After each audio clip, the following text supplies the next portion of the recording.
Welcome everyone to Life Lessons from Movies, presented by my organization, the Zen of Hollywood, and me, your host, David MacKay.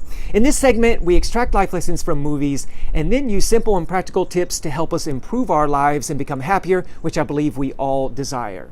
Okay, today's theme is Face Your Death, Live Your Life. And we'll examine this all-important theme through the good film Phantom Thread, starring Daniel Day-Lewis and Vicky Krieps. Please know there are spoilers ahead.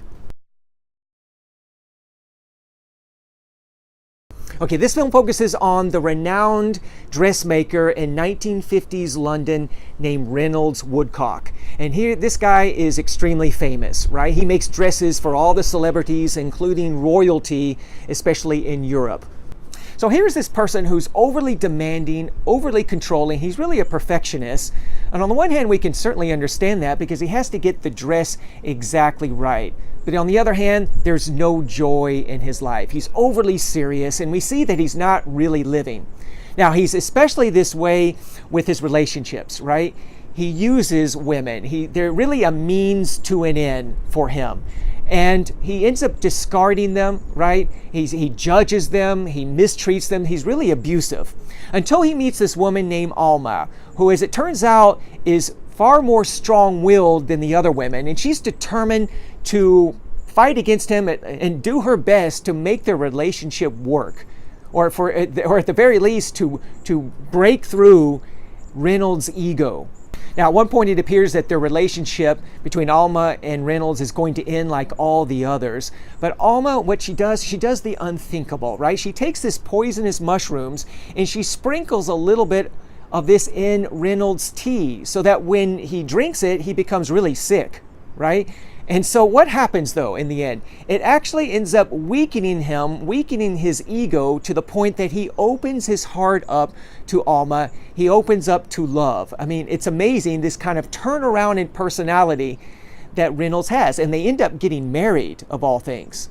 Now, remember that scene when he was actually really sick? Reynolds begins to hallucinate. He sees his mother, right? And he sees his mother in this pristine white wedding dress. And so we can see that he really adored his mother. In fact, he says so in that scene, that he really loved her, that he really missed her.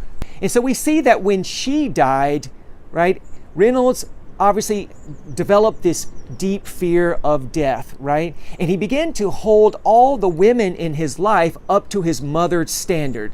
And so when they inevitably did not meet this standard, he basically discarded them. Now, what's interesting is that Reynolds eventually returns to his old ways. And so Alma realizes that she has to take one step further, right? She has to poison Reynolds once again. So now remember that one scene where she's cutting up these mushrooms. Instead of sprinkling a few poisonous mushrooms in his tea, what she does is she cuts up these mushrooms and makes an omelet. Reynolds looks at her suspiciously, right? He knows exactly what is coming. In other words, he knows that Alma is cutting up these poisonous mushrooms. He really understands, I believe, what's going on, and he allows it to happen. Why? Because Reynolds understands he's been living under the restrictions, the oppression of his ego, and the only way he's going to truly live is to break free, right? In other words, he has to face his death for him to truly live. And that's exactly what happens. After going through this a second time, he opens up to love even more, and we see in that very last scene that Reynolds is a transformed individual. Okay, let's talk about this theme, facing our death so we can truly live. Now, by facing our death, what I don't mean is to be really depressed or to overly focus on our dark side, right? What I mean is to allow our egos to die. And what I mean by that, of course, is to allow our ego attachments to die. That's exactly what Reynolds had, right? He had an attachment to these different aspects of his human identity. He was afraid to let that go because if he didn't have his reputation, his prestige, if he didn't have that occupation, right, all the attention and money that he had, who was he? Right? He was fearful of losing these, and we need to be able to let those go and realizing because at some point they are going to disappear.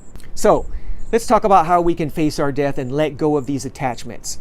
every single day we have this possibility, right? Every single day we feel some kind of loss, we feel some fear, disappointment, or hurt in our life. And the first thing we need to do is to allow ourselves to be with those feelings. Not to fight against them, not to run away from them, but to actually feel them.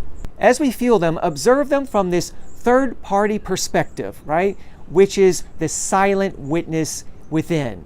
The silent witness within is our divine essence. And as we align with our divine essence, right, instead of our human identity, instead of our ego, what we can do is, as we feel these emotions, these losses in our life, we can view them from this perspective. The only thing permanent in the world, in the universe, right, the only thing permanent is this divine essence which can never die, right? That's the part of us that never dies. So we have to view the part of us that does die, that does disappear, from this perspective. And when we do, we realize, hey, we're going to be okay. So when we feel that pain of a loss, such that when we lose our job, for example, or our wallet, or even our loved ones, we know that we're going to be okay because who we truly are is this divine essence within. The next thing you can do is ask yourself, what's the fear here? When you experience any kind of a negative emotion, some kind of a loss, right? That is, when you experience a miniature death, what you can do is ask yourself, what's the fear here?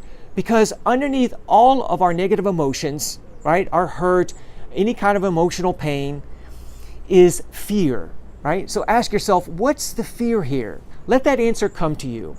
Let that fear arise within you, and you'll see that there's some kind of a fear of loss, fear of rejection, right? And ultimately a fear of death. And what you can do, as I said, is you can be with that fear, but then bring love to that fear. Love your fears, right, as if they were little children, which is really what they are. The fears that we have inside are fears that we cultivated when we were younger. So love your emotional pain, love your fears, so that you can move through them. Now, the last thing we may need to do is to resolve our unresolved hurt or pain from our past, right? Because if we are really feeling pain in the present, a fear of loss of any kind, there may be something unresolved from our past that we need to resolve, some kind of an issue that we need to go back in time, and we can do that in our minds, going back in time, facing that particular issue, and then adding the proper perspective, that is, telling ourselves the message that we didn't hear before. So this is how we can face our death, that is, the death of our ego and its attachments, releasing our fears so that we can truly live. So what did you take as a major life lesson from this film? I would love to hear from you in comments below. And for more tips, movies, and life lessons, please go to my website, thezenofhollywood.com. That's thezenofhollywood.com. And feel free to like this video and subscribe to my channel. Thanks for watching. See you next time.